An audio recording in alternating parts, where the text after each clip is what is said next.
Hello, my name is Rich Howard, owner of Architectural Builders Supply. This video is to bring you a closer look at the Richelieu number 63NB-V. That's what the packaging looks like. Let's take a look at one outside of the packaging, and here it is. This is a 63 flush bolt. Wonder if it might have something to do with a 263. Let's take a look at that.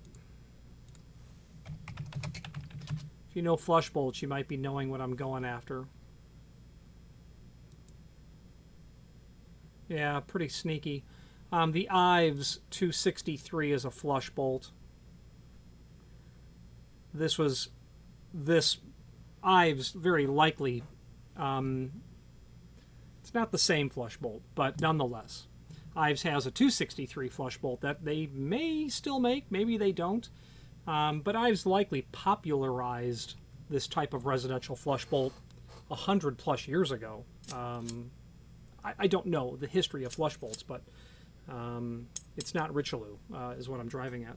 This is a decent replica of an otherwise common type of residential flush bolt. The 63 NB stands for nickel, I think. Brushed nickel. Yeah, I don't see, nickel brushed, maybe. The V could stand for the fact that it's in a visual or a clear package. I'm just guessing. We'll go over the different finishes. First, let's go over the sizes, then we'll talk about why you may need this or why you're looking at this video, possibly. Overall height, about 5 5/8. Overall width of the faceplate, 3/4 inch. On the top or the bottom of the door, that's going to come back to about 1 5/16 inches. Projection of the bolt, that's not an uncommon question to be asked. It's 1 inch. Diameter of the bolt, without getting real specific, it's about 1/2 inch. Now, what is this used for and why would you need it? Let's talk about that. If you are enjoying this video, please click thumbs up or like, and also please consider subscribing to our channel. Let's move on to the rest of the video. This is a bolt. It's called a flush bolt. It's because it is installed flush to the edge of the door generally. You occasionally will see someone mortise those or install those so that you can see them in the face of the door. Not uncommon, but it is very unusual to do that. This gets mortised into the edge of the door. It's therefore flush. It's a bolt and it's installed so that it's flush. It's a flush bolt versus a surface bolt, something that's just applied to the face of the door. This can be installed at the top of the door or at the bottom of the door. Generally, a bolt like this, a flush bolt like this, is used on a standard height door, a 6'8" door, maybe a 7-foot door. But if you reach your hand all the way up, I'm average height. The tip of my fingers is about 84 inch. Well, if this was an 8-foot door, I would never reach that because that's only 5 5/8. Is that what that was? Yeah, pardon me, 5 7/8. So it's about 6 inch overall height. I would never reach that. So you'd use a different flush bolt if you had a taller door, like an 8-foot entry door. But a typical 6'8" or even a 7'0", this would work for exterior pairs of doors, but also interior doors. You could have a pair of doors leading to a master bedroom. You could have a hotel that has suites. Sometimes those suites will have a pair of doors separating the sitting area, couch, TV, that stuff, from the bedroom area that has the bathroom in it, possibly. So you'll see that in a residential application. In commercial applications, this really wouldn't be the bolt that you'd end up seeing. You'd see something that would be considered more robust, larger, thicker, things of that nature, but same principle. This sort of flush bolt, when you're looking for one of these, here's what you're looking for: the length of the faceplate and the width of the faceplate. If you found one that matches that, everything else should fall in line. If you want to get if you want to check everything, check the length of this.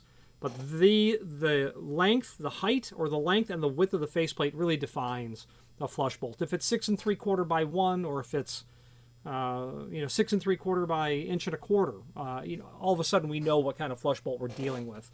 But when someone has something that's about 6 by 3/4, yeah, residential, we're thinking that Ives 200 series and all of the other people who make that, including Richelieu, obviously. That's what that is. Brushed nickel finish. Now let's switch. Actually, before we do that, let's switch to the screen view. We'll look at the supporting information, and then we'll come back and talk about how to prep this. If you are enjoying this video, please click thumbs up or like, and also please consider subscribing to our channel. Let's move on to the rest of the video. Okay, here's the item that we're talking about. Let's look at some images that we have posted. There, the item is in its packaging. Everything in the packaging. I didn't show you the strike. I will in a moment.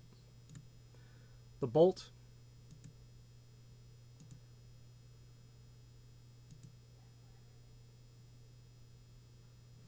That spring helps keep it in position when it gets over this dimpled area here and here.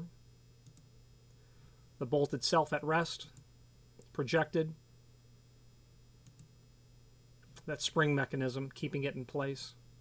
That spring mechanism is meant to keep the bolt from either falling down,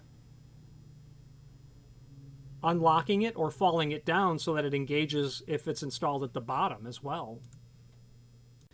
And the bottom line is that does happen. You've got doors that the client can't get unbolted, or if it's installed in the bottom and it tends to fall every time the active door closes, it knocks that bolt loose and it drops down. Or you've got a locked inactive door, but every time you close the active door, it forces that bolt to drop down. This seems to stay positively in position. I wouldn't worry about that falling, but it's something that I am aware of occurs when a flush bolt is failing, or has failed actually. So there's the strike. That strike is probably going to be 2 1/4 by 15/16. That's a standard size for these. I'm measuring it now. Actually, no, it's 1 in 31/32 by 7/8. So it's almost 2 inch and then 7/8 wide, then your screw package. Okay, now extended description information. Screws and strike included. Requires a mortised groove in the door, 5.5 inch long and 7/8 deep. True. That's true. Requires a little more than that, but not too much. We're going to go over that in a moment. Dimensions, brushed nickel. Now, let's take a look at the other finishes that they have available. Antique nickel, brushed chrome, brass, that means polished brass, I imagine. Chrome probably means polished chrome. Brushed nickel, oil rub bronze, and that's it. The brushed chrome and the brushed nickel are very close, but they are different. Satin nickel is a bit closer to stainless steel than is satin chrome. Okay, there is a link below this video here to the manufacturer's page, and from here you can pull up not only all of the Richelieu products that we sell by means of this horizontal navigation as seen here, but also a link to the manufacturer's website, as well as a link to Richelieu brochures. The bottom line is this: they are one of those types of wholesalers that has lots of catalogs. We don't try to get all these on the website. We just link you back to their site. There's just far more of this material than we can reasonably wrap our head around, is the bottom line.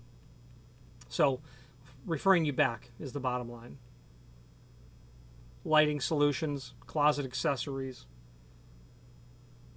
sliding door systems, interior doors, laminates, everything for the woodworking industry. Richelieu definitely has their competition. I can think of a couple of other companies that they compete directly against, and they do a reasonably good job.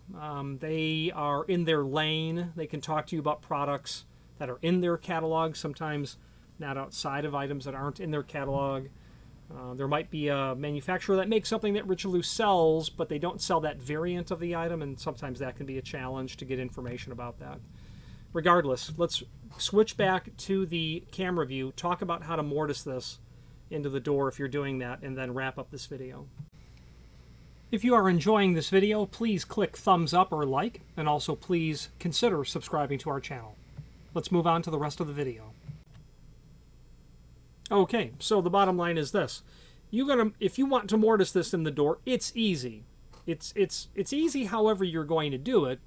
It will take work, however. I'm a fan of doing everything possible with a router, never a hammer and chisel.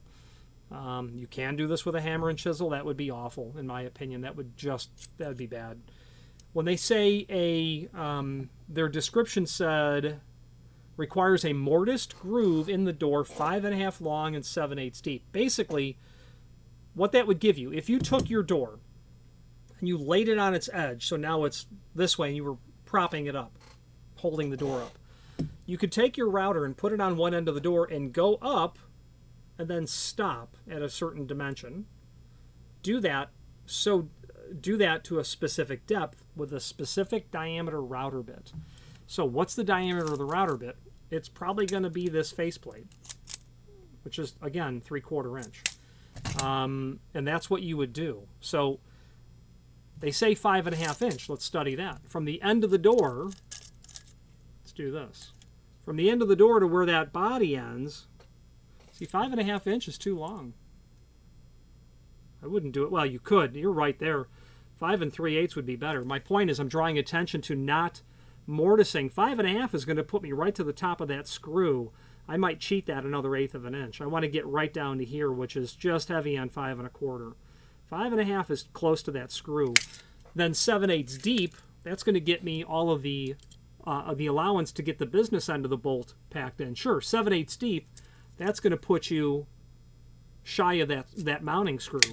So 3/4 inch diameter bit, 7/8 deep, go down till it stops at 5 3/8.